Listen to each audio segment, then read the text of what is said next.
Hi everyone, welcome back to the LS Academy. My name is Kanak and I'm back with the another part of the Auxin video. जो part first है वो मैंने last Sunday को upload किया था और उसका link मैं डिस्क्रिप्शन बॉक्स में डाल दूंगी and this is the part 2 of the auxin. So let's begin. So इस पार्ट में हम लोग कवर करेंगे सबसे पहले ऑक्सिन ट्रांसपोर्ट.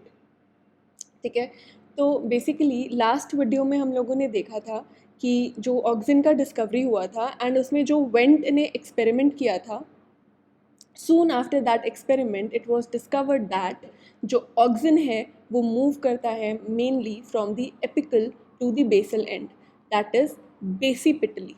ठीक है, apical to the basal end, that is basipetally. And this type of unidirectional transport is called as polar transport. Okay. Now, recently it has been seen that a significant amount of auxin has also transports via phloem, जिसको हम non-polar transport कहते हैं. ठीक है, and यही phloem जो है it act as a principal route, जिससे क्या होता है कि ऑक्सिन जो है उसका ट्रांसपोर्ट होता है acropetally, that is towards the tip, from the base towards the tip in the root, right? Now अब ये जो पोलर ट्रांसपोर्ट होता है ये सेल टू सेल मैनर में मूव होता है. दैट मीन्स ऑक्सिन जो है वो एक सेल से बाहर आता है and through cell membrane and diffuse होता है in the middle lamella and again it enters in the cell via plasma membrane. Now जब ऑक्सिन जो है वो सेल से बाहर आएगा it is called as auxin efflux and जब सेल के अंदर एंटर करता है it is called as auxin influx और ऑक्सिन अपटेक. और ये जो प्रोसेस होता है इट रिक्वायर्स एनर्जी. ठीक है, नाउ एक कीमो ऑस्मोटिक मॉडल को प्रपोज किया गया है ऑक्सिन के पोलर ट्रांसपोर्ट को एक्सप्लेन करने के लिए, तो अब हम लोग उसके बारे में पढ़ेंगे. ठीक है, नाउ जो हमारा ऑक्सिन है या फिर हम कह सकते हैं IAA जो है it exist in two forms, that is IAAH and IAA negative. IAAH जो है वो इजीली डिफ्यूज़ कर सकता है थ्रू द प्लाज्मा मेम्ब्रेन क्योंकि वो एक लिपोफिलिक मॉलिक्यूल है.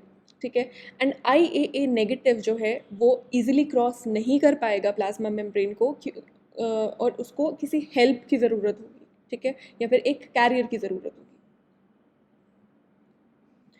नाउ अगर हम लोग बात करते हैं ऑक्सिन के इनफ्लक्स की, तो ऑक्सिन सेल के अंदर एंटर कर सकता है by two mechanisms, that is passive diffusion of IAAH and secondary active transport of IAA negative form via proton IAA negative सिम्पोर्टर.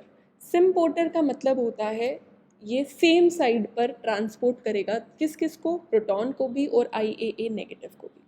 ठीक है, ये जो सिम्पोर्टर होता है it is responsible for the influx of 2 protons and 1 IAA negative molecule.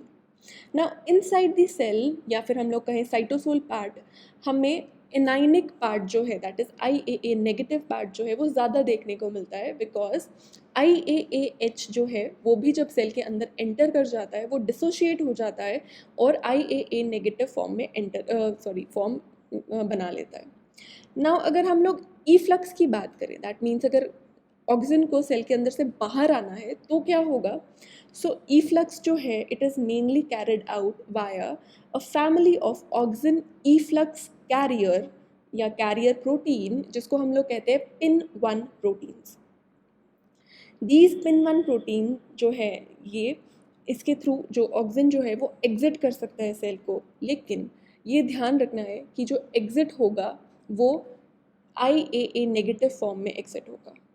Right, entry जो है या influx जो है वो 2 फॉर्म्स में हो सकता है, IAAH and IAA negative, but जो एग्जिट होगा वो IAA नेगेटिव फॉर्म में होगा एंड थ्रू पिन प्रोटीन्स होगा. Now inhibitors of auxin transport, first inhibitor is NPA. NPA क्या करता है, ये इंटरफेयर करता है ऑक्सिन के ट्रांसपोर्ट को by binding to the proteins associated in a complex with the efflux carrier. Also NPA जो है ये क्या करेगा, NPA बाइंडिंग प्रोटीन्स ये बेसल एंड्स में भी प्रेजेंट होते हैं of the conducting cells Hence they are consistent with the localization of the pin proteins. Pin proteins मतलब जो efflux के लिए help करते हैं. Second inhibitor is TIBA, TIBA. TIBA जो है वो क्या करता है, ये inhibit करता है polar transport in the part by competing with the auxin for its binding site on the efflux carrier. And 1NOA जो है ये block कर देता है ऑक्सिन के अपटेक को inside the cell. Now functions of the auxin, first function जो है वो है cell elongation and expansion. Auxin also helps in vascular differentiation, that is xylem and phloem का differentiation. Third is parthenocarpy. Fourth is tropism, phototropism as well as geotropism. Next function जो है वो है apical dominance का. Auxin can also be used as a herbicide and auxin also helps in the development of adventitious roots. So that's all for the auxin part. I hope आपको ये video helpful रहेगी. So do like the video and share the video. Also subscribe to the channel and I'll see you on next Sunday. Till then, take care. Bye.